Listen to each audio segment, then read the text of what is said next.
Good evening. I'm Walter, and I'm so very glad you've joined us by the fire tonight. And I'm Mabel. It's lovely to have you here.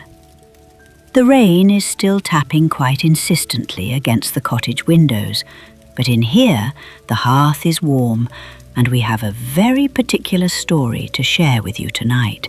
We were just talking about a legend we haven't thought of in years. The story of the Library of Starlight. They say it's a place where the books don't just hold words. They hold the very essence of the things they describe. I always thought it was just a tale to tell mouselings at bedtime, but today Pip found something tucked under the moss near the old oak tree. A tiny silver key, no longer than a pine needle, but remarkably heavy for its size. It's a key that hasn't been turned in a long, long time. And Pip, being the curious soul he is, has spent the afternoon following a trail of faint golden dust that only appears when the light hits the floorboards just right. He's looking for something specific tonight, Walter. Not just any book, but a book that is said to have a name on the spine that he recognizes. I think he's closer than he knows. I think so too. So, wherever you are tonight, whether you're already tucked beneath warm blankets or simply beginning to unwind, I hope you'll allow yourself to grow a little more comfortable now. There's no rush. The library is patient, and the silver key is ready. None at all. Let's follow Pip into the quiet and see what the starlight has to tell us.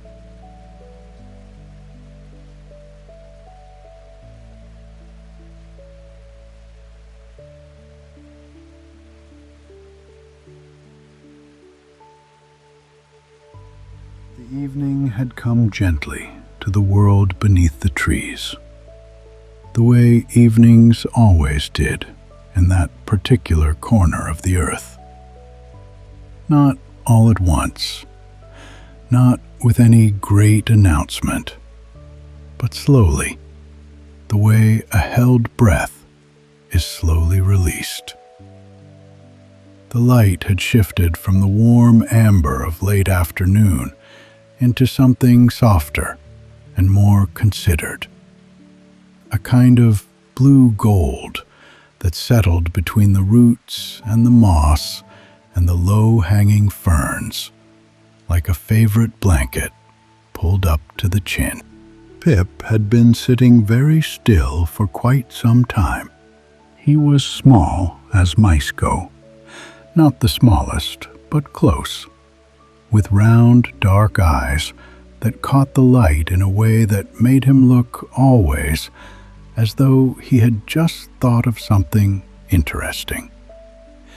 His ears were large and attentive, his whiskers fine and expressive, and he had a habit, when he was thinking deeply, of holding whatever was in his paws very carefully, as though the object itself might have feelings about being held carelessly. Right now, what he was holding was the key. It had been tucked beneath a fold of moss at the base of the old oak tree. The very large, very ancient oak that stood at the center of the meadow above, and whose roots, below ground, spread out like the arms of something that had been reaching for a very long time. Pip had been collecting small, interesting stones, as he sometimes did on quiet evenings, when his paw had brushed against something that was not a stone at all. Something cool and smooth and unmistakably intentional. He had lifted the moss carefully, the way you lift the corner of something when you suspect there might be something worth seeing underneath. And there it had been.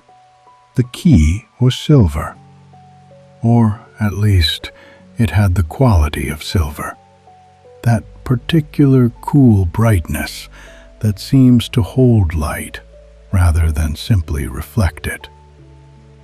It was no longer than a pine needle, which made it perfectly sized for a mouse's paw.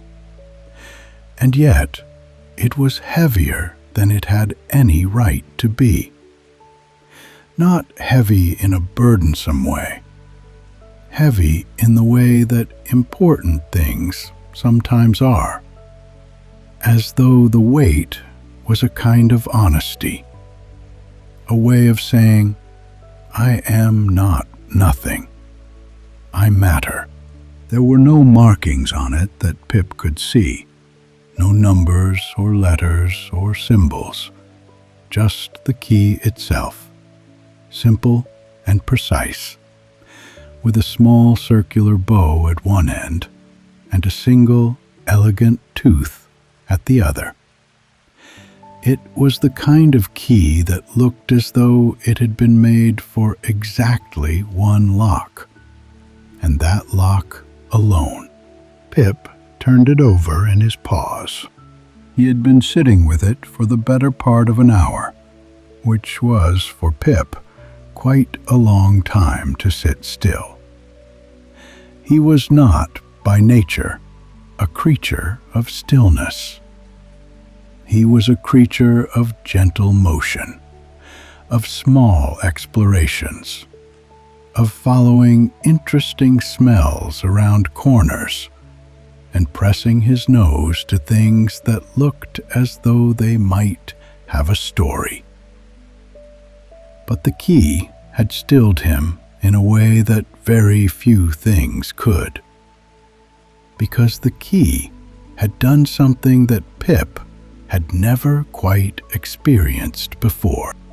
It had made him feel, very quietly and very certainly, that something was about to begin. He was still sitting with this feeling, turning the key slowly in his paws, when he heard the familiar sound of Barney's footsteps on the path. Barney was a vole, broad-shouldered and steady, with a round, honest face, and the kind of calm that seemed to come not from a lack of feeling, but from a great abundance of it. All of it settled and sorted and arranged into something reliable.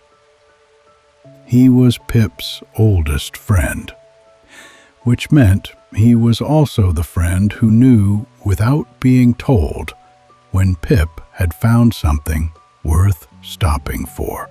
He came around the curve of the root path and saw Pip sitting there, and he slowed his pace without being asked, and he came and sat down beside him in the moss, and he looked at the key.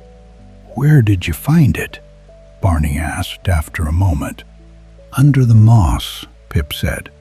"Just here, under this fold, right at the base." Barney looked at the fold of moss and then back at the key. "It's heavier than it looks," he said, not as a question. "Yes," said Pip. "How did you know?" "The way you're holding it," Barney said simply. They sat together for a while, in the comfortable silence that only very old friends can share. The kind of silence that doesn't need to be filled, that has its own texture and warmth. The evening light continued its slow, gentle shift around them. Somewhere above, in the meadow, a wood pigeon was making its last soft sounds before settling for the night. And then Pip saw it. It was only because the light moved, a small shift just in the angle of the evening sun as it dipped a fraction lower behind the trees that he saw it at all. A faint shimmer on the ground, just ahead of where they were sitting. Not bright, not dramatic. More like the way a spider's web catches the light for just a moment before the angle changes and it disappears again. Except this didn't disappear. Pip leaned forward. There, on the packed earth of the path, was a trail of golden dust. Each particle was tiny, smaller than a grain of sand, and they were spaced in a way that suggested not randomness, but intention.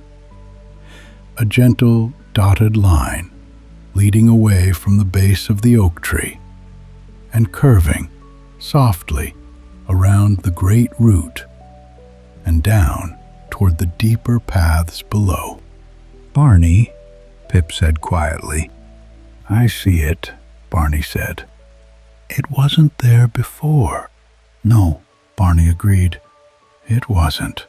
Pip looked at the key in his paw, and then at the trail of golden dust, and then at Barney. Barney looked back at him with the expression he always wore when Pip was about to suggest something that would take them somewhere neither of them had been before. Not worried, not reluctant, but present, ready. "I think," Pip said slowly, "that the key wants to show us something." Barney considered this. "Keys generally do," he said. Pip smiled, a small, warm smile that reached all the way to his eyes, and he tucked the key carefully into the inside pocket of his jacket, where he could feel its pleasant weight against his chest. Then he stood up, brushed the moss from his knees, and looked at the trail. "We should bring something warm," Barney said, already reaching for the small pack he carried on his back, which, because Barney was Barney, already contained 2 small acorn-cap mugs, a portion of seed bread wrapped in a dock leaf, a piece of honeycomb, and a folded square of soft wool that could serve as a blanket in a pinch. Barney had a gift for being prepared without making a fuss about it. "You already have something warm," Pip said. "I always have something warm," Barney agreed, with the quiet satisfaction of someone who has never once regretted this habit. And so, in the soft blue gold of the early evening, with the rain beginning to whisper against the leaves above, and the golden dust trail glimmering faintly ahead of them, Pip and Barney set off together into the deeper world beneath the trees. The path that led downward from the base of the old oak was one that Pip had walked many times before, but only ever in the daylight, and only ever as far as the first bend. Beyond the first bend, the path had always seemed to simply continue, in a way that suggested it had no particular interest in being followed. It was not unwelcoming. It was simply private, the way some places are private. Not locked, but not quite open either, existing in a state of gentle self-containment that most creatures respected without quite knowing why. Tonight, with the golden dust trail leading the way, the path felt different. It felt, Pip thought, like a door that had been left slightly ajar. The roots of the oak tree arched overhead as they descended, forming a kind of natural tunnel that was both enclosed and spacious, the way the best tunnels are. The walls were earth and root and the occasional smooth stone, and they were covered in a soft, dense moss that seemed to absorb sound rather than reflect it, so that their footsteps were quiet and the world around them was very still. The air was cool and carried the smell of deep earth and something else, something faintly sweet, like dried flowers or old paper, or the inside of a wooden box that has held something precious for a long time. "Do you smell that?" Pip asked. Said Barney. "Like a library." Pip looked at him. "Have you ever been to a library?" "Once," Barney said. "When I was very young. My grandmother took me. It smelled like this." He paused. "Or almost like this. This smells older." The golden dust trail continued ahead of them, curving gently with the path, always just visible, always just enough to follow. It did not rush them. It did not flare or beckon or demand attention. It simply was, patient and luminous, a thread of light laid down by something that had known, perhaps for a very long time, that someone would eventually come to follow it. The path widened as they went deeper, and the roots overhead grew larger and more elaborate, crossing and recrossing each other in patterns that were almost architectural, almost deliberate, as though the tree above had spent centuries arranging its foundations into something that could be admired.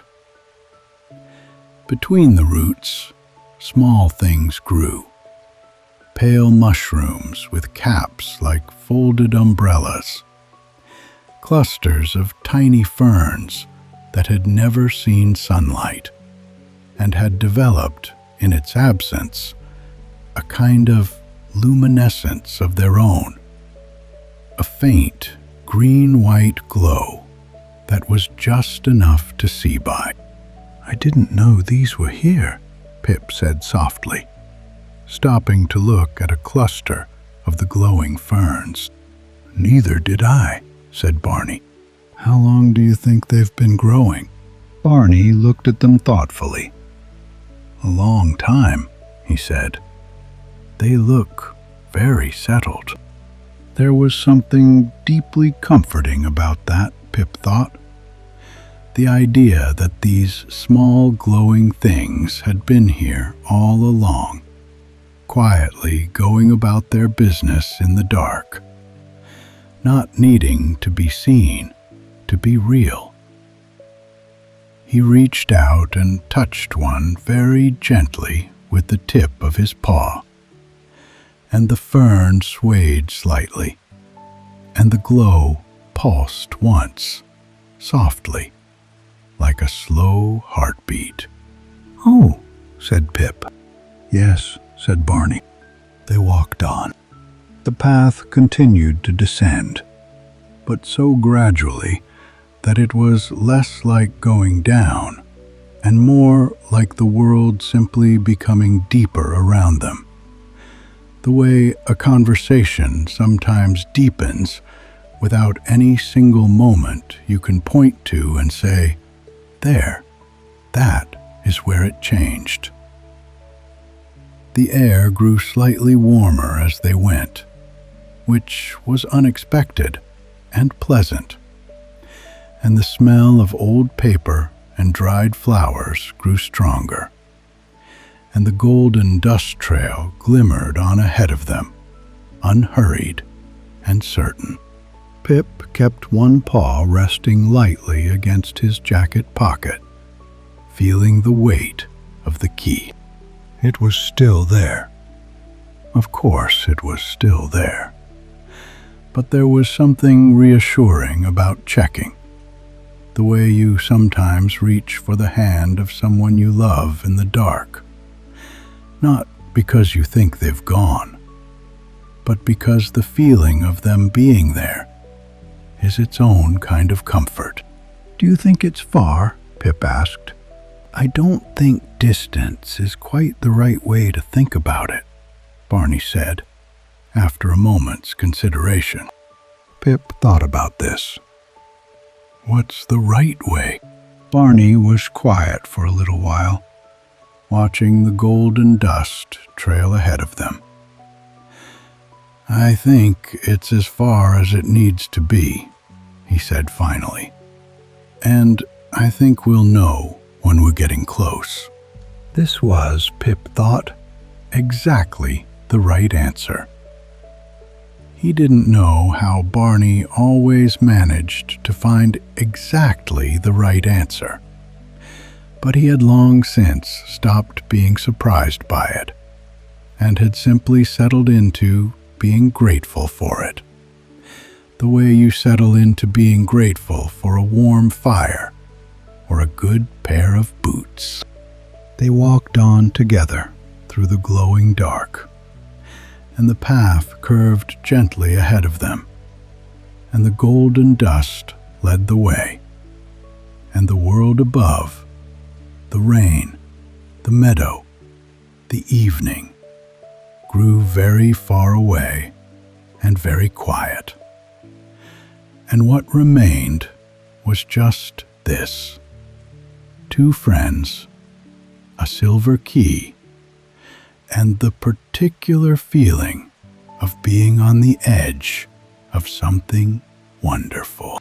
The first remarkable thing they found was the door in the root.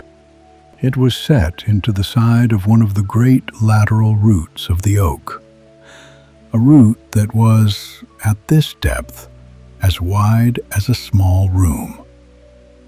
And it was so perfectly fitted into the wood that you might have walked past it 100 times without seeing it. But the golden dust trail led directly to it, curled around its base in a small, deliberate arc, and then continued on the other side, which meant the door was not the destination, but a passage, a threshold to be crossed. The door was made of something that looked like wood, but felt, when Pip pressed his paw against it, more like the memory of wood, smooth and warm and faintly resonant, as though it had absorbed decades of sound and was holding them gently inside itself. It had no handle, no knocker, no visible hinge, just the door and a small circular depression at its center, exactly the size and shape of the bow of a silver key. Pip and Barney looked at each other. Pip reached into his jacket pocket. The key came out warm, warmer than it had been, warmer than his own body heat could account for. And it seemed, in the faint glow of the luminescent ferns, to have a very slight shimmer of its own, as though it had been waiting for this moment, and was now, quietly, ready. Pip pressed the key into the depression. It fit perfectly. Of course it did. It fit the way things fit when they were always meant to fit together. With a small, satisfying click that was less a sound and more a feeling, a sense of rightness, of completion, of a long-held breath, finally, gently released. The door swung inward. Beyond it was a corridor, not a tunnel, not a burrow, but a proper corridor, with a curved ceiling and smooth walls, and a floor of something that looked like compressed earth, but had the quality of stone, cool and even underfoot. The walls were lined with small niches, and in each niche was a single object: a dried flower, a smooth pebble, a folded piece of bark, a tiny glass bottle containing what appeared to be a single drop of amber light. Each object sat in its niche with the quiet dignity of something that had been placed there with great care and great intention. "What are these?" Pip asked, stopping before a niche that held a small, perfectly round seed. "I think," Barney said slowly, "they might be markers, like waypoints, things left by others who came this way before." Pip looked at the seed. It was very old. He could tell by the way it had dried, the particular quality of its stillness. Someone had carried it here, perhaps a very long time ago, and set it in this niche and walked on. He wondered who. He wondered what they had been looking for, and whether they had found it. He did not touch the seed. It felt important not to touch it. They walked on through the corridor, past the niches and their quiet objects, and the golden dust trail continued ahead of them, and the air grew warmer still, and the smell of old paper was now unmistakable, rich and complex, like the smell of a room full of books that have been read many times and loved well. The corridor curved, and then curved again, and then opened without warning into a space that made both of them stop walking entirely. It was a chamber, roughly circular, perhaps 20 paces across, and its ceiling was so high that it was lost in shadow. The walls were root and earth and stone, but they had been shaped, over time or by intention, into something that resembled shelves. And on these shelves were objects: more dried flowers, more smooth stones, more tiny bottles of amber light. And also, and this was what made Pip's breath catch, small rolled scrolls of bark, each one tied with a thread of dried grass, each one sitting in its place with the particular stillness of something that contained a story. In the center of the chamber was a pool of water, perfectly still, perfectly clear. And in its depths, or perhaps on its surface, it was difficult to tell, there was a reflection of stars.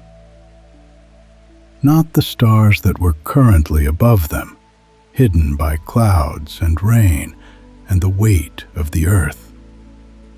Different stars, Older stars, perhaps, or stars from a different season, or stars from a night that had been particularly beautiful and had somehow left an impression here in this still water, in this deep place.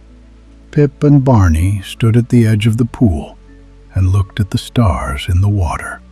"I don't understand how that's possible," Pip said quietly. "No," Barney agreed, "but it's very beautiful." They stood there for a while, not speaking, just looking. The stars in the water did not move. They simply were, patient and luminous.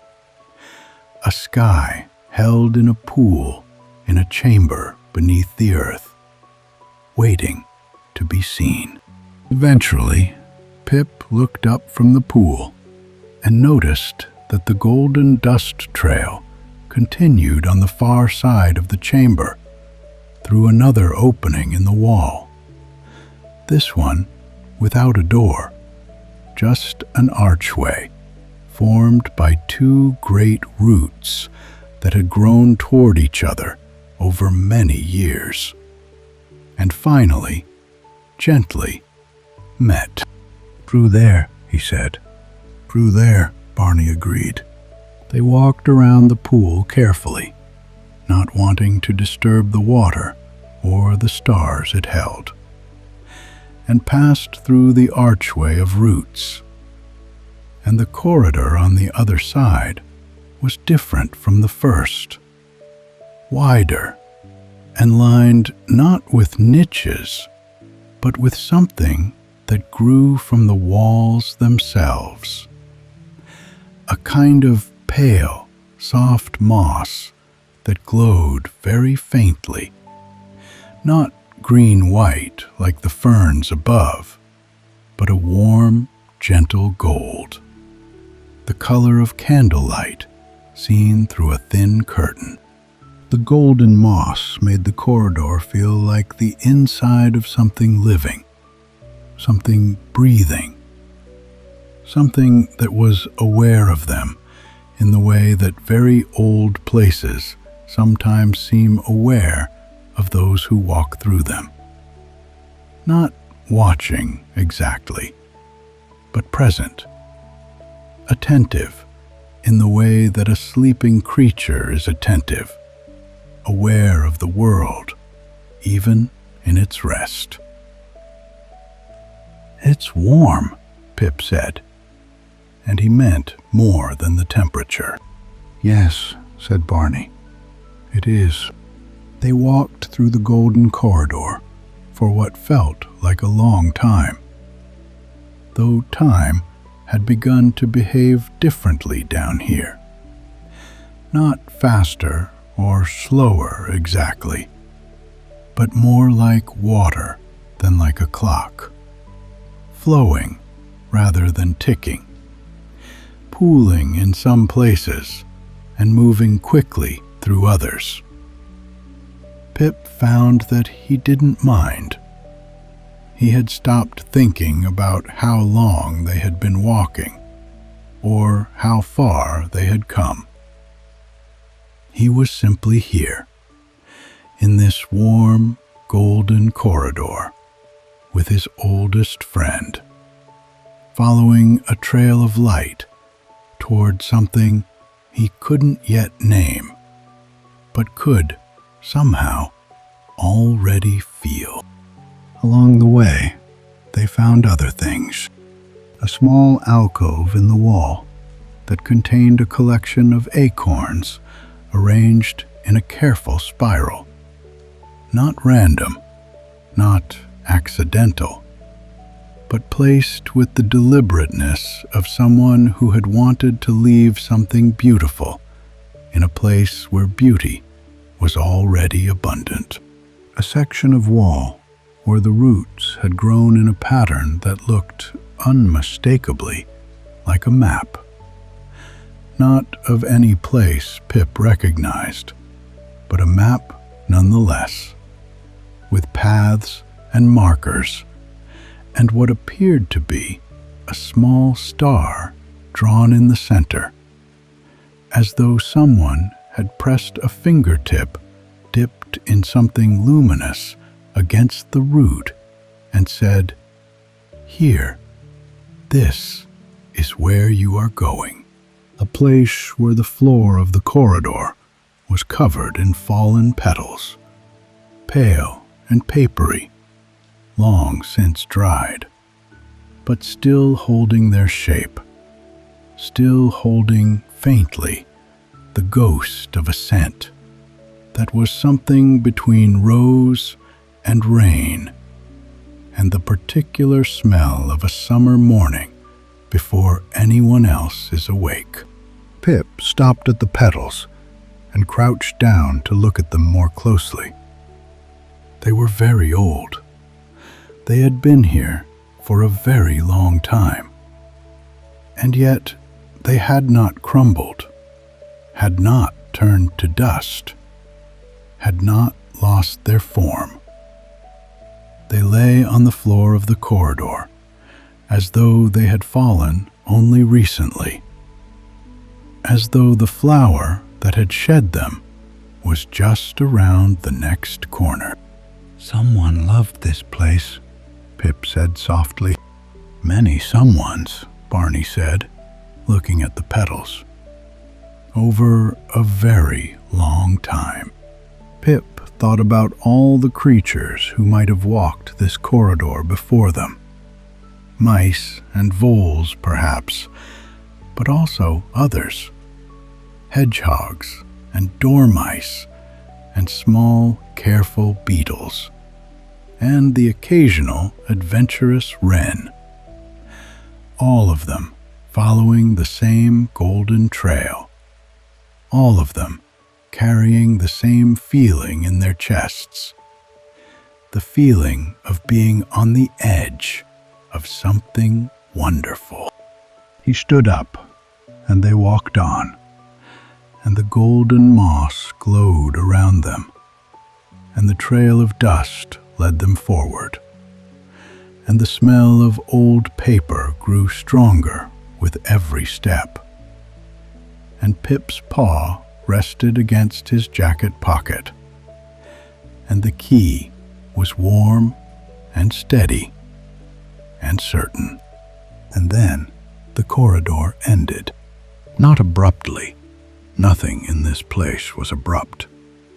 It simply widened and widened again, and the ceiling rose, and the golden moss spread from the walls to the ceiling, and then, gradually, gave way to something else entirely. Something that was not moss, and not stone, and not root, but was instead a kind of light, a soft, diffuse, sourceless light that seemed to come from everywhere and nowhere at once. The way light sometimes fills a room on a cloudy day, gentle and even, and without shadow. And in that light, at the end of the widening corridor, there was a door. Not a door in a root this time.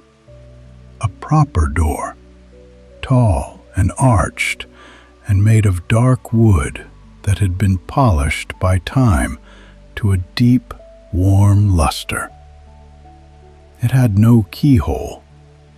It had no handle. It had, carved into its surface in a pattern so intricate and so fine that it took Pip a moment to understand what he was seeing. The image of a night sky, stars and moon, and the suggestion of clouds, rendered in the wood with such skill and such patience that it seemed less like carving and more like memory, as though the wood itself had once been part of a night like that and had simply never forgotten. Above the door, carved into the lintel in letters that were small but perfectly clear, were 3 words: The Library of Starlight. Pip and Barney stood before the door and looked at it for a long time. The golden dust trail ended here, at the threshold. Its last few particles gathered at the base of the door like a small, quiet offering. Pip reached out and pressed his paw flat against the wood. It was warm. It was very warm. And beneath his paw, very faintly, he could feel something.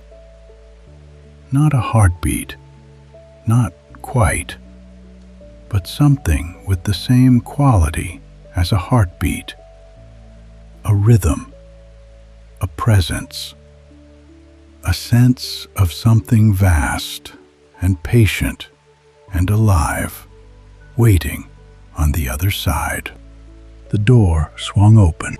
What Pip had expected, he could not have said precisely. Something wonderful, certainly. Something unlike anything he had seen before. But the mind, even the most imaginative mind, tends to build its expectations from the materials it already has, from rooms it has visited, from spaces it has known, from the accumulated architecture of a life lived in a particular world. What was on the other side of the door was not built from any materials Pip already had. It was vast. That was the first thing. The sheer, breathtaking vastness of it. The Library of Starlight was not a room. It was not a hall. It was a space that seemed to exist outside the ordinary rules of underground places. A space that should not have been able to fit beneath the roots of even the oldest oak tree. And yet, here it was, enormous and serene, and entirely, perfectly real. The ceiling was so high that it was not, in any practical sense, a ceiling at all. It was a sky, or something that had learned to be a sky. A deep, soft darkness, scattered with points of light that were not quite stars, but had all the qualities of stars.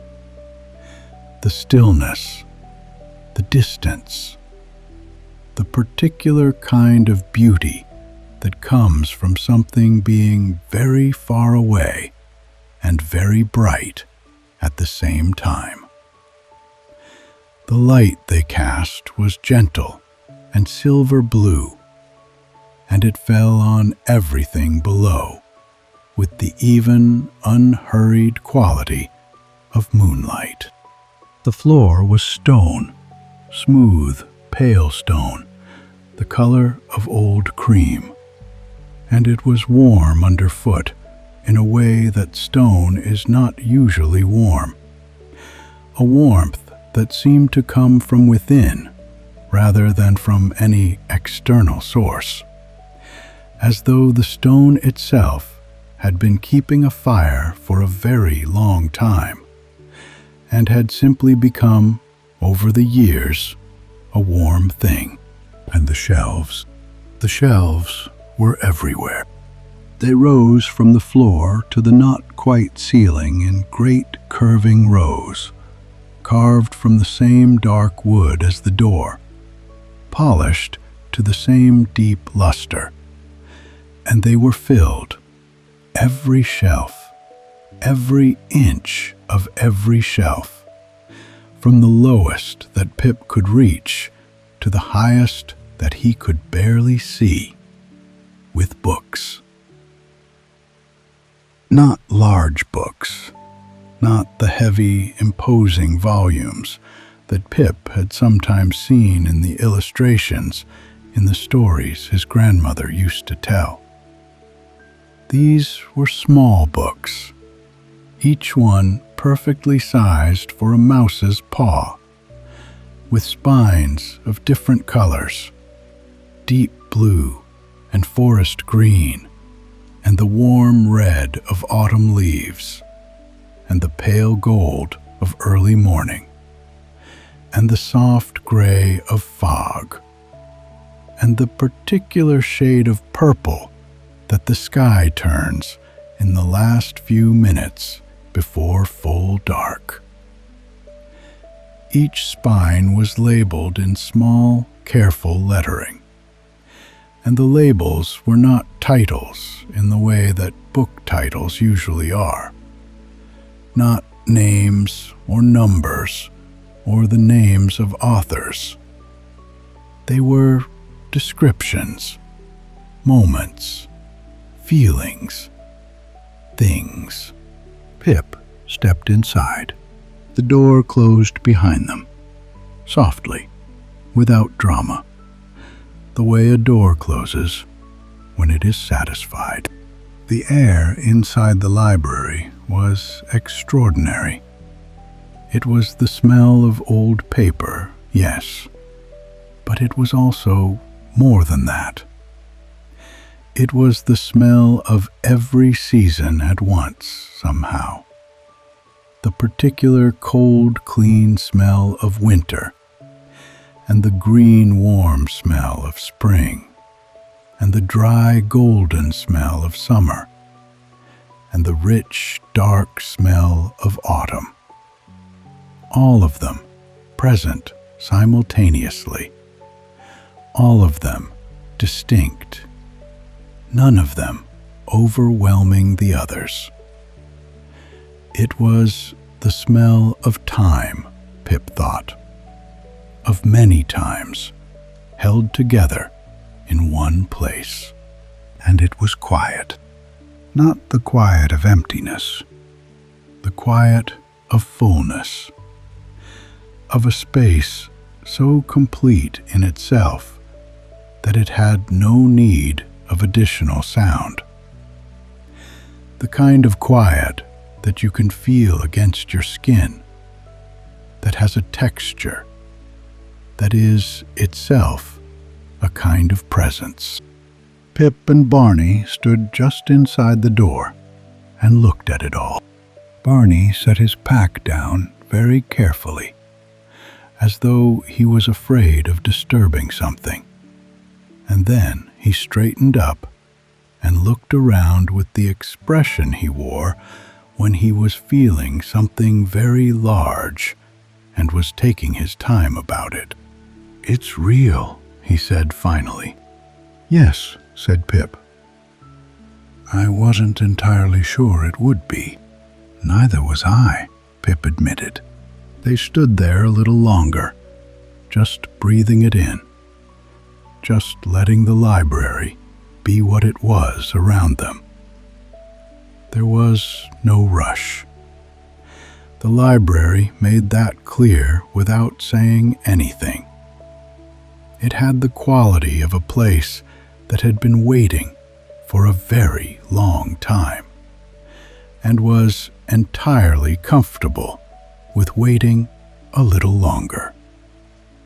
It was not impatient. It was not eager. It was simply here, and it was glad to have them. And it would be here when they were ready. Between the great curving rows of shelves, there were reading spaces, small alcoves fitted with chairs that looked as though they had been made from the same wood as the shelves, dark and warm, and shaped in a way that suggested they had been designed not just for sitting, but for settling, for the particular kind of deep, comfortable stillness that comes when a body is perfectly supported and a mind is perfectly engaged. Each alcove had a small lamp, not a candle, not a lantern, but a globe of soft light that sat on a bracket beside the chair and cast a warm circle of gold that was exactly the right size for reading by. The lamps were all lit. "Someone knew we were coming," Barney said quietly. "Or someone always keeps them lit," Pip said, "in case." He liked that idea. The idea of a library that kept its lamps burning always, not for any specific visitor, but for the possibility of visitors, for the general principle that someone might come someday and would want to see. He walked forward, slowly, into the first row of shelves, and he began to read the spines. The first book Pip reached for was The Color of a Summer Sky, a deep, clear blue that seemed to hold light within it rather than simply reflecting it. Its spine read, in small gold letters, "The smell of rain on warm stone." He took it from the shelf carefully, the way you take something that you understand to be precious, and he held it in both paws, and he looked at it. It was lighter than he expected, much lighter. It felt, in his paws, almost like holding nothing, or rather, like holding something that was made of something other than paper and ink and binding, something less substantial and more real. He opened it. There were no words inside. He had been told this. Walter had said it. Mabel had said it. The legend had always said it. But knowing a thing and experiencing a thing are different in the way that a map is different from a journey. He had known there would be no words. He had not known what there would be instead. What there was summer. Not an image of summer, not a description of summer. Summer itself, or the essential quality of it, distilled into something that could be held in the pages of a small blue book and released gently when those pages were opened. It came to him not through his eyes, but through something deeper, a warmth that spread from his paws up through his arms and into his chest, a smell that was exactly the smell of rain beginning to fall on stone that has been baked all day in the sun. That particular sharp, sweet smell that is one of the most specific and most beloved smells in the world. He could hear it too, not loudly, not intrusively, but as a background, a texture of sound. The first drops hitting the dust of a dry path, the rustle of leaves responding to the change in the air, the distant rumble of thunder that is far enough away to be beautiful rather than frightening. And beneath all of it, the feeling of standing in a doorway, watching the rain begin, with the warmth of the day still on your back, and the cool of the rain just reaching your face, and knowing that you are exactly where you are supposed to be, in exactly this moment. and that this moment is enough. Pip closed the book. He stood very still for a moment, holding it against his chest. "Pip," Barney said, from just behind him. "It's summer," Pip said. You have to try one." Barney came and stood beside him, and Pip put the blue book back in its place with great care. And Barney reached out and took the book next to it. This one, the pale, particular white of a sky just before snow. Its spine reading, "The first snowfall of the year." Barney opened it. Pip watched his friend's face. He watched the way Barney's eyes went soft and distant, the way his shoulders dropped slightly, the way a small, private smile appeared at the corner of his mouth. The smile of someone remembering something they had not thought of in a long time, and finding it exactly as they had left it. Barney closed the book after a moment and held it for a little while before putting it back. "It's the smell," he said. "That particular smell. And the quiet. The way everything goes quiet." "Yes," said Pip, though he hadn't opened that one. He understood anyway. They moved deeper into the shelves, slowly, reading the spines as they went. The sound of bees in a garden on a hot afternoon. The feeling of coming home after a long journey. The particular blue of twilight in midsummer. The smell of bread baking in a house you love. The sound of rain on a roof when you are warm inside. The feeling of grass beneath your paws on a morning in May. The color of autumn leaves against a gray sky. The sound of a fire when the wind is outside. Each spine was a small poem. Each one named something that had no name in ordinary language. Not a thing exactly, but a quality of experience. A moment distilled to its essence. A feeling that everyone has felt, and no one has ever quite managed to put into words.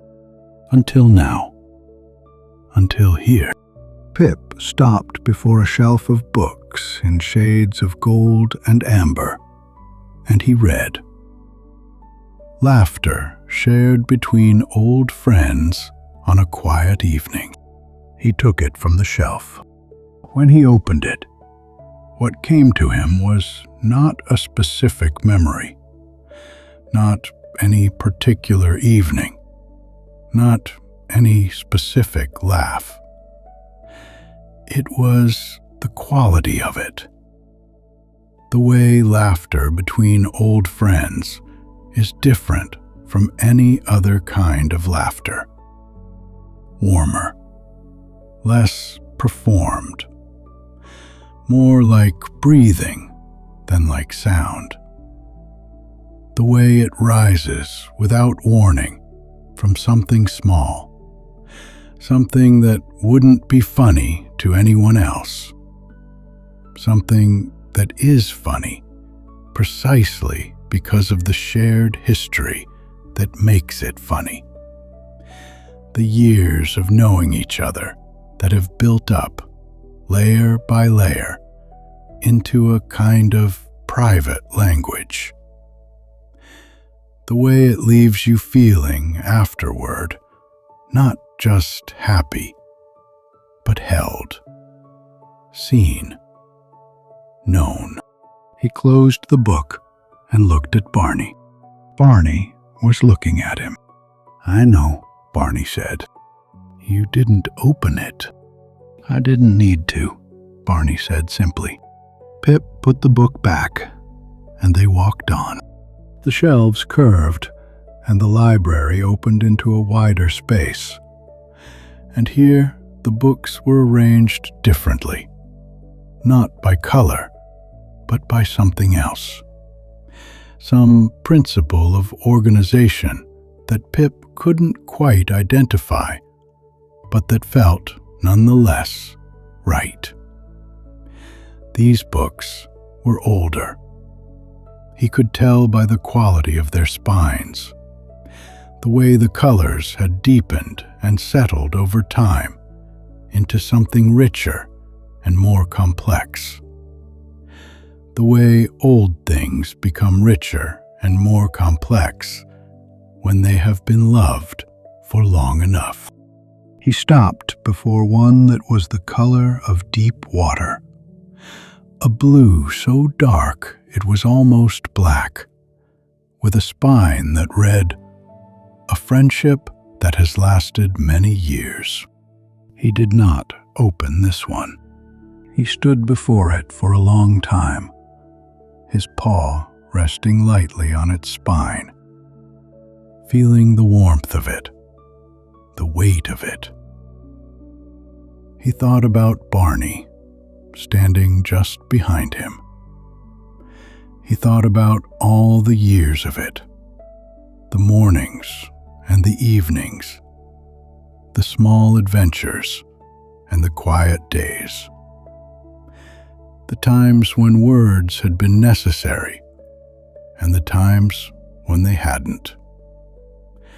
The accumulated weight of a friendship that had lasted many years, which was, he thought, one of the most extraordinary things in the world, and one of the things most easily taken for granted. He took his paw from the spine without opening the book. Some things, he thought, you don't need a book to feel. "Come and look at this one," Barney called from further along the shelf. Pip went to where Barney was standing, before a book the color of warm honey, its spine reading, "A warm afternoon in late summer, when there is nowhere to be." Barney opened it, and they both leaned in. And what came to them was exactly that. The particular quality of a late summer afternoon, when the light has gone golden, and the heat has softened from fierce to gentle, and there is absolutely nothing that needs doing, nowhere that needs reaching, no task waiting at the end of the day, just the afternoon itself, warm and unhurried, with the sound of insects in the grass, and the smell of dry earth, and the feeling of time moving slowly, generously, as though it has decided, just for now, to be kind. They stood in it together for a long moment. Then Barney closed the book and put it back, and they walked on.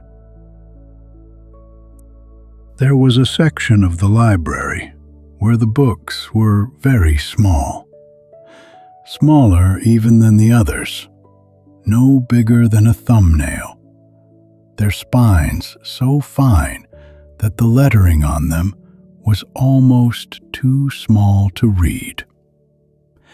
Pip had to lean very close, his nose nearly touching the shelf, to make out the words. The sound of someone you love breathing beside you while they sleep. The feeling of a hand held in the dark. The particular comfort of a familiar voice. The moment before sleep, when the day releases you. These books, Pip thought, were the most important ones. Not because they described the grandest things, but because they described the things that were so ordinary, so constant, so woven into the fabric of daily life that they were almost invisible. The things you only noticed when they were gone, or when someone, somewhere, had thought to write them down and put them on a shelf in a library beneath the roots of an old oak tree, so that they could be found and held and remembered.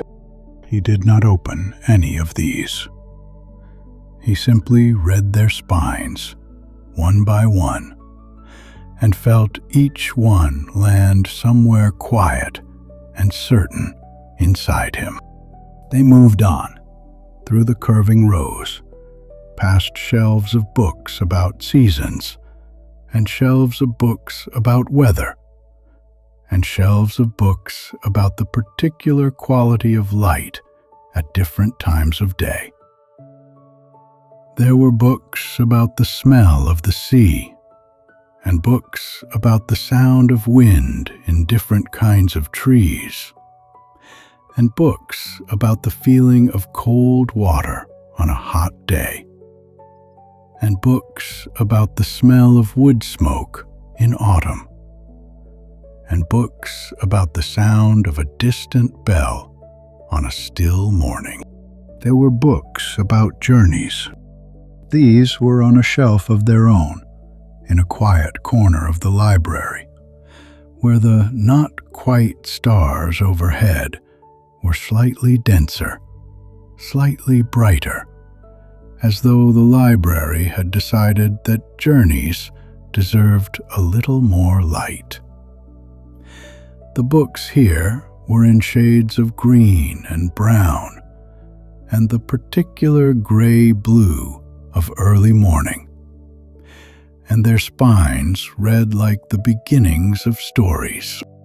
The first step of a long walk, the feeling of setting out before dawn, the view from the top of a hill you have climbed for the first time, the moment when a path turns and you see something you did not expect, the particular tiredness of a good day's walking, the feeling of arriving somewhere you have never been, and knowing somehow that you will return.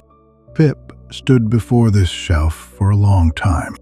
He thought about the golden dust trail, and the silver key, and the door in the root, and the corridor with its glowing moss, and the chamber with its pool of stars, and all the small, beautiful things they had found along the way. He thought about the feeling he had had, sitting at the base of the oak tree with the key in his paw. The feeling that something was about to begin. He thought, this is what that feeling was for. This is what it was pointing toward. Not just the library, not just the books, but the journey itself.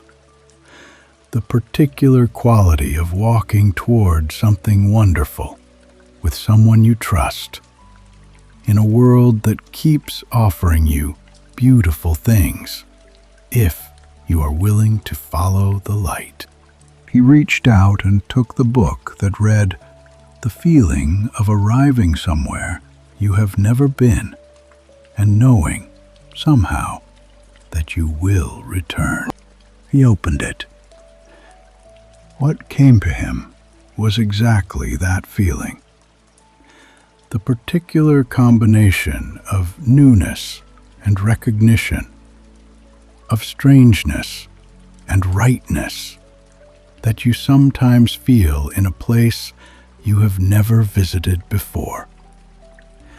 The sense that this place has been waiting for you, not in any mystical or dramatic way, but in the simple, quiet way that a good place waits for the right person.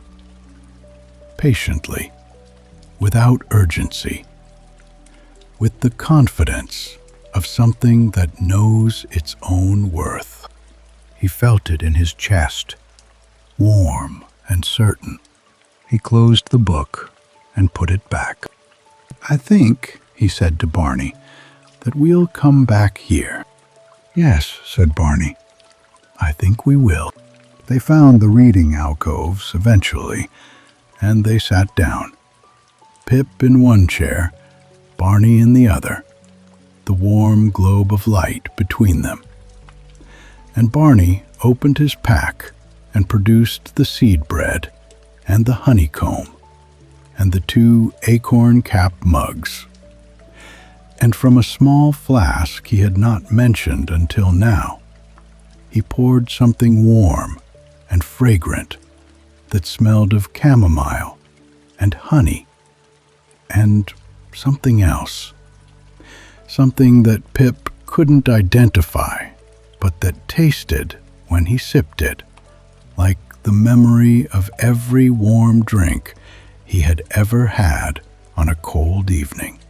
They sat in the reading alcoves of the Library of Starlight, and they ate their small meal, and they drank their warm drink, and they did not talk very much, because there was nothing that needed saying that the library had not already said.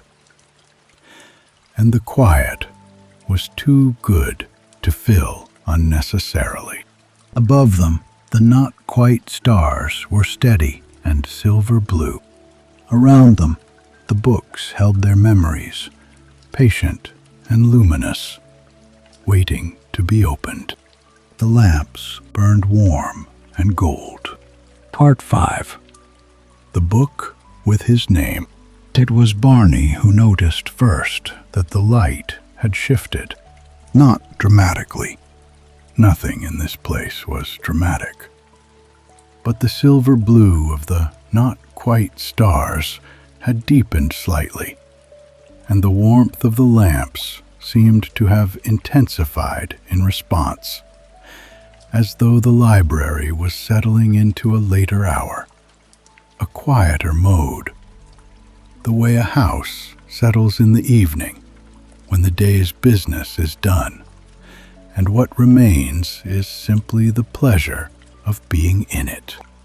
"We should probably think about heading back," Barney said, with the gentle practicality that was one of his most reliable qualities. He did not say it urgently. He said it the way you say something when you know it's true, but you're not in any hurry to act on it. As an acknowledgement, a gentle marker, a way of beginning the process of leaving without actually leaving yet. "Yes," Pip agreed. "Soon." He stood up from the reading chair and stretched, feeling the pleasant tiredness of a long walk and a full evening in his limbs. And he looked around the library one more time. The great curving shelves, the not-quite stars, the warm lamps, the books in their hundreds and thousands, each one holding something irreplaceable, each one waiting with infinite patience for the right paw to reach for it. He had been thinking, as he sat in the reading chair, about the key, about the fact that the door had opened without it. He had not used the key on the library door, which had swung open on its own, which meant the key had been for the first door, the door in the root, the threshold between the ordinary underground world and the deeper paths that led here, which meant the key was not the key to the library itself, which meant, perhaps, that the library had another key, or no key at all, or a different kind of key entirely. He was still thinking about this as he walked slowly back along the last row of shelves, trailing his paw lightly along the spines, reading the last few titles as he went. The sound of wind in tall grass, the feeling of being exactly the right temperature, the smell of earth after rain, the particular silence of a snowy morning. And then his paw stopped, not because he had decided to stop it. It stopped on its own, the way a paw sometimes does when it has found something before the mind has caught up. He looked at the book his paw was resting on. It was small, smaller than most of the others, tucked between two larger volumes in a way that made it easy to overlook, easy to miss. Its spine was the color of the sky just before dawn. Not quite dark, not quite light. A color that existed only in that particular transitional moment and nowhere else. It was slightly worn at the edges, as though it had been handled before, though not recently. And on its spine, in the same small, careful lettering as all the other books, was a name. His name, Pip. Just that. Just his name, in small gold letters, on a spine the color of the sky before dawn, tucked between two larger books in a quiet corner of the Library of Starlight. He stood very still. His heart was doing something that hearts do when they encounter something they were not prepared for. Not racing, not frightened, but quickened, alert, awake in a way that was different from ordinary wakefulness. He was aware of everything.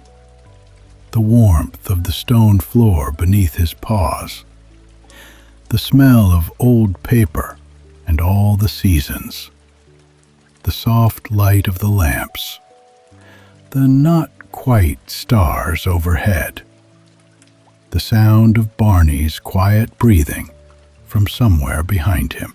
He was aware of the book. It was warm beneath his paw, warmer than the others had been, warmer than the stone floor, warmer than the air, warmer than anything in the library except, perhaps, the lamps themselves. It was warm in the way that the key had been warm, not with heat exactly, but with something that had the quality of heat, something that felt like readiness, like recognition, like the particular warmth of something that has been waiting for you specifically and is glad now that you have finally arrived. "Barney," Pip said. His voice came out quieter than he intended. Barney appeared at the end of the row, pack on his back, ready to go. And he looked at Pip, and then he looked at the book, and then he looked at Pip again. "Is that?" he began. "Yes," Pip said. Barney came and stood beside him, and they both looked at the book with Pip's name on the spine, tucked in its quiet corner between its two larger neighbors, warm beneath Pip's paw. "What do you think is in it?" Barney asked, very softly. Pip thought about all the other books he had opened tonight. The summer rain, the first snowfall, the laughter between old friends. The feeling of arriving somewhere and knowing you will return. Each one had contained something real, not a story about the thing, not a description of the thing, but the thing itself, distilled and preserved and waiting. What would a book with his name contain? He didn't know. He couldn't know. Not yet. Not without opening it. But he could feel it, the warmth of it, the weight of it, the particular quality of its waiting. And what he felt was not frightening and not overwhelming, but simply very, very large. Larger than he had expected. Larger than he felt quite ready for, here, at the end of a long evening, with the library settling into its later hour around him, and Barney standing quietly at his side. He reached out. His paw closed around the spine of the book. It was warm. It was very warm. And beneath his paw, very faintly, he could feel something. The same thing he had felt through the door. The same rhythm. The same presence. But closer now. Much closer. As though whatever was on the other side of the door had been the library itself, vast and patient and alive. And whatever was in this book was something smaller and more specific and more his. He lifted it from the shelf. It was lighter than he expected. Much lighter. It felt in his paws like holding something that was made of something other than paper and ink and binding. Something less substantial and more real. He looked at his name on the spine. Pip. He looked at the cover, the same color as the spine, that particular pre-dawn blue, with no image, no decoration, just the color itself, and the quality of it, which was the quality of a moment that has not yet decided what it will become. He looked at Barney. Barney looked back at him with the expression he wore when he understood that something important was happening, and that the most important thing he could do was simply be there for it. Present, steady, unhurried. Pip looked back at the book. He held it in both paws, carefully, the way you hold something that you understand to be precious. He felt the warmth of it against his paws. He felt the weight of it, heavier than it should have been, heavier than its size suggested, heavy in the way that important things sometimes are. He took a slow breath. The library was very quiet around him. The not-quite stars were steady overhead. The lamps burned warm and gold. The smell of old paper and all the seasons was everywhere, rich and complex and deeply, deeply comforting. Pip's paws found the cover of the book. His fingers curled around the edge of it, ready to open. And there, in the library of starlight, in the warm and quiet deep beneath the roots of the old oak tree, with his oldest friend beside him, and a silver key in his pocket, and a trail of golden dust waiting to lead them home, Pip held the book with his name on the spine, and he paused, and he breathed, and he felt the particular feeling of standing on the very edge of something. Not the edge of a cliff, not the edge of a danger, but the edge of a beginning. The kind of beginning that changes things. The kind of beginning that, once begun, cannot be unbegun.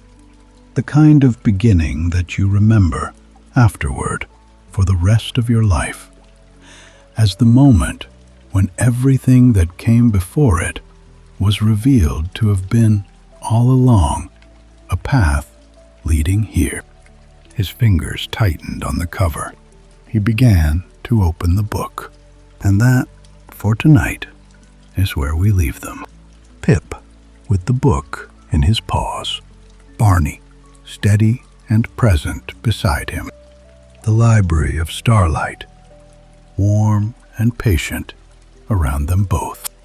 The not-quite stars burning softly overhead. What is in the book? What Pip finds when he opens it? What it means? What it begins? That is a story for another evening.